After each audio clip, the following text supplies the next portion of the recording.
तब होता है जब मणिपुर इस देश का पूर्वोत्तर राज्य है, महत्वपूर्ण राज्य है, डबल इंजन की सरकार है।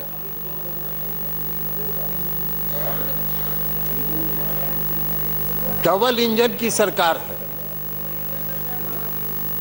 और वहां की चर्चा जब होती है, वहां के हालात पर जब चर्चा होती है, तो जो सत्ता पक्ष के लोग हैं वो विभिन्न राज्यों के छिटपुट घटनाओं की चर्चा करके उसको जस्टिफाई करना चाहिए। ये नहीं है। मणिपुर को आप इतने हल्के में नहीं लें।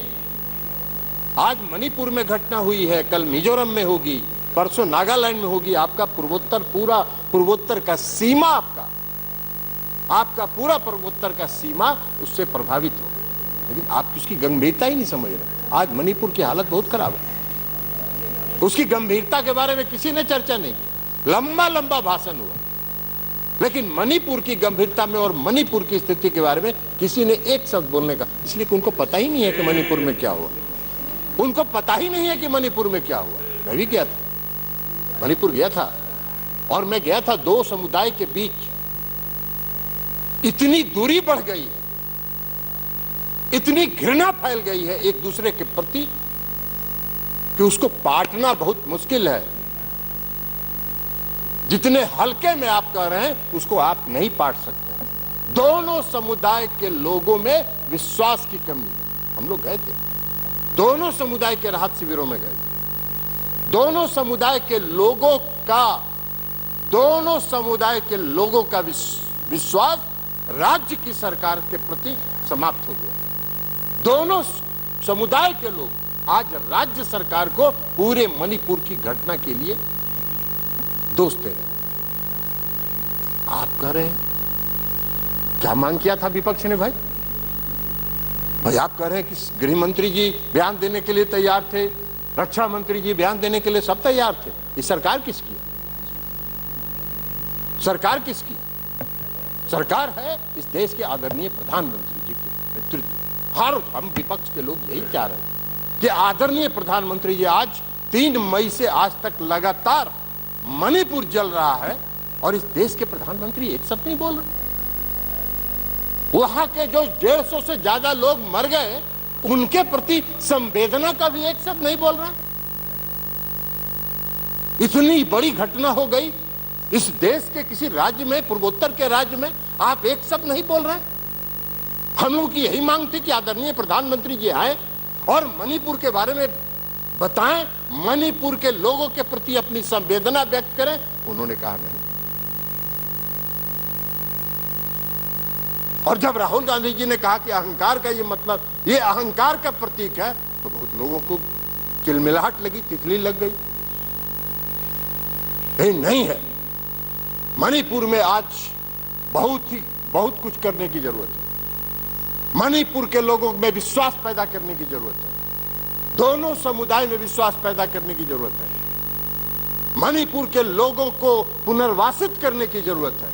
आज बेघर होकर लोग मई से आज तक राहत शिविरों में रह रहे। राहत शिविर में गर्भवती महिलाओं का गर्भ रह रही है, वहां प्रसव पीड़ा हो रहा है, वहां बच्चे पैदा हो रहे हैं। यह दुर्भाग्य है। और आप कह रहे हैं उसको अलग अलग राज्यों की छिटपुट घटनाओं को जोड़कर आप कह रहे हैं कि बहुत सही। भाई मौन व्रत तो धारण किया प्रधानमंत्री जी, जरूर किया। क्या नहीं? प्रधानमंत्री जी इस देश के प्रधानमंत्री हैं। उनका यह कर्तव्य दायित्व तो नहीं बनता है कि अपने राज्य में, किसी राज्य में इतनी बड़ी घटना हो गई, उसके बारे में हम एक शब्द बोले? नहीं, क्या है?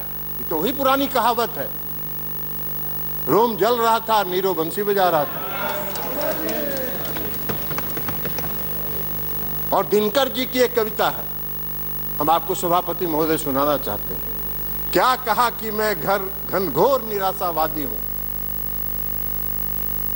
तब तुम ही टटोलो हृदय देश का और कहो, लोगों के दिल में कहीं अश्रु क्या बाकी है। बोलो बोलो विस्मय में ये मत मौन रहो। ये है दिनकर जी की कही। आप मौन धारण कीजिए। आपको इस देश की जनता ने देश चलाने की जिम्मेवारी दी है, लेकिन है, और इसलिए आज अविश्वास प्रस्ताव लड़ा। महोदय अभी आएंगे, बोलेंगे, आप चिंता मत, चुप रहिए, बैठिए ना, अभी आपको बताएंगे, अभी वो भी बता देंगे आपको,